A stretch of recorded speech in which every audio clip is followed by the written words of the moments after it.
حضرت قیس بن سعد رضی اللہ تعالیٰ عنہ کہتے ہیں کہ میں ہیرا آیا تو دیکھا کہ لوگ اپنے سردار کو سجدہ کر رہے ہیں، تو میں نے کہا رسول اللہ صلی اللہ علیہ وسلم اس کے زیادہ حقدار ہیں کہ انہیں سجدہ کیا جائے۔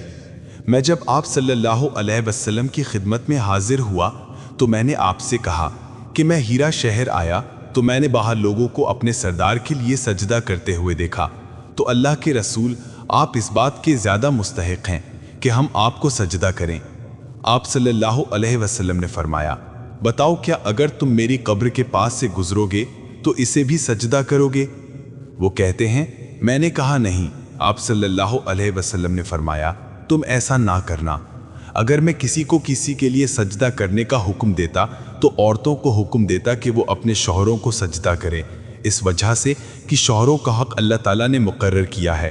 سنن ابو داؤد حدیث نمبر 2140۔ حضرت ابو ہریرہ رضی اللہ تعالیٰ عنہ سے روایت ہے کہ نبی اکرم صلی اللہ علیہ وسلم نے فرمایا، جب آدمی اپنی بیوی کو اپنے بستر پر بلائے اور وہ انکار کرے اور اس کے پاس نہ آئے، جس کی وجہ سے شوہر رات بھر ناراض رہے، تو فرشتے اس عورت پر صبح تک لعنت کرتے رہتے ہیں۔ سنن ابو داؤد حدیث نمبر 2141۔